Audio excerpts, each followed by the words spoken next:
नमस्कार दोस्तों, मेरा नाम अभिषेक है। मैं प्रभात एग्जाम के करंट अफेयर शो के 174वें एपिसोड में आप सभी का स्वागत करता हूं।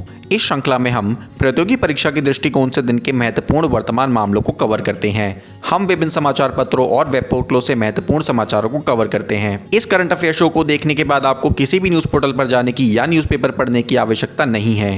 तो चलिए शुरुआत करते हैं आज की वीडियो से। नंबर 1, ऑस्कर में भारत का प्रतिनिधित्व करेगी लघु फिल्म बिट्टू। ऑस्कर 2021 की दौड़ से भारत की आधिकारिक एंट्री जल्लीकट्टू बाहर हो गई है, किंतु भारत की लघु फिल्म बिट्टू अभी भी लघु फिल्म श्रेणी के मुकाबले में कायम है। इस फिल्म का निर्देशन करिश्मा देव दुबे ने किया है। जल्लीकट्टू को अंतर्राष्ट्रीय फीचर फिल्म की श्रेणी में भारत से आधिकारिक तौर पर नामांकित किया गया था। यह एक मलयालम फिल्म थी जिसका निर्देशन जिलो जोस पेलिसेरी द्वारा किया गया था। भारत की तरफ से आखिरी बार आशुतोष गोवारिकर की फिल्म लगान ने साल 2001 में सर्वश्रेष्ठ अंतर्राष्ट्रीय फिल्म की श्रेणी में अंतिम 5 में जगह बनाई थी। उससे पहले भारत की 2 फिल्में मदर इंडिया जो कि साल 1958 में रिलीज हुई थी और सलाम बॉम्बे जो कि साल 1989 में रिलीज हुई थी, ऑस्कर में आखिरी 5 फिल्मों की सूची तक पहुंची थी। नंबर 2, तुर्की ने साधा साल 2023 तक चंद्रमा पर पहुंचने का लक्ष्य। तुर्की के राष्ट्रपति रजब तैयब अर्दोगान ने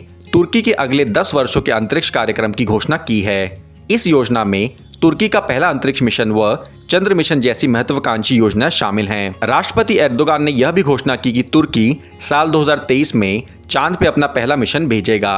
आपको बता दें कि 2023 में तुर्की के एक गणराज्य के तौर पे 100 वर्ष पूरे हो जाएंगे। इस अवसर को चिन्हित करने के लिए तुर्की अपना पहला चंद्र मिशन अंतर्राष्ट्रीय सहयोग से लॉन्च करेगा। नंबर 3, न्यू डेवलपमेंट बैंक करेगा भारत के NIIF फंड में $100 मिलियन का निवेश। हाल ही में न्यू डेवलपमेंट बैंक, जिसे ब्रिक्स बैंक के नाम से भी जाना जाता है, ने भारत के राष्ट्रीय बुनियादी ढांचा निवेश कोष यानी कि NIIF में $100 मिलियन के निवेश की घोषणा की है। इस निवेश के साथ ही NIIF में कुल $800 मिलियन की निवेश राशि एकत्रित हो चुकी है। इस राशि का इस्तेमाल देश के विभिन्न इंफ्रास्ट्रक्चर प्रोजेक्ट्स को फंड करने में किया जाएगा। NDB के अलावा एशियन इंफ्रास्ट्रक्चर इन्वेस्टमेंट बैंक और भारत सरकार और एशियन डेवलपमेंट बैंक ने भी NIIF में निवेश किया है। नंबर 4, क्या है NIIF और NDB? राष्ट्रीय निवेश और बुनियादी ढांचा कोष यानी कि NIIF भारत का पहला बुनियादी ढांचा विशिष्ट निवेश कोष है। इसे संप्रभु धन निधि भी कहा जाता है। यह कोष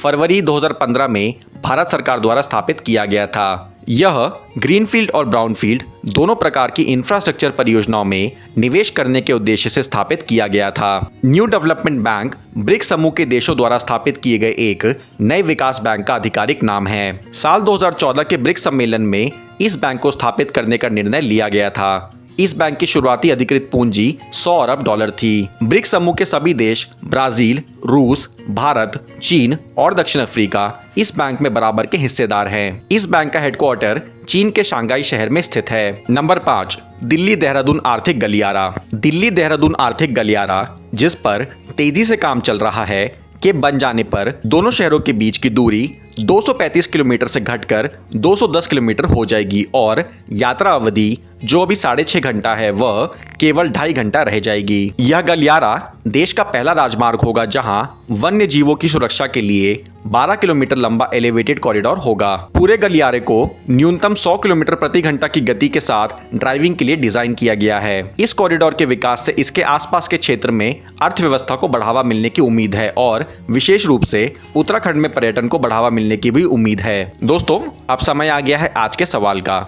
आज का सवाल है कि हाल ही में किस ऑस्ट्रेलियाई खिलाड़ी को तीसरी बार एलन बॉर्डर मेडल से सम्मानित किया गया है? ऑप्शंस हैं Steve Smith, Mitchell Marsh, Glenn Maxwell या मैथ्यू वेड। आप अपने जवाब हमें नीचे दिए कमेंट सेक्शन में बताएं। हम इस पर कल की वीडियो में चर्चा करेंगे। दोस्तों, कल की वीडियो में हमने आपसे पूछा था कि किस राज्य सरकार ने जमीन की धोखाधड़ी रोकने के लिए हर जमीन का 16 अंक का यूनिक ID नंबर जारी करने का फैसला लिया है? दोस्तों, इसका सही उत्तर है ऑप्शन डी, उत्तर प्रदेश। उत्तर प्रदेश सरकार ने जमीन की धोखाधड़ी रोकने के साथ ही भू माफिया पर शिकंजा कसने के लिए हर जमीन का 16 अंक का यूनिक ID नंबर जारी करने का फैसला लिया है। आप में से उनको बधाई जिन्हें सही जवाब मिले। दोस्तों, आज की वीडियो में बस इतना ही। वीडियो पसंद आई हो तो वीडियो को लाइक और शेयर जरूर करें और अंत में चैनल को सब्सक्राइब करना ना भूलें। धन्यवाद।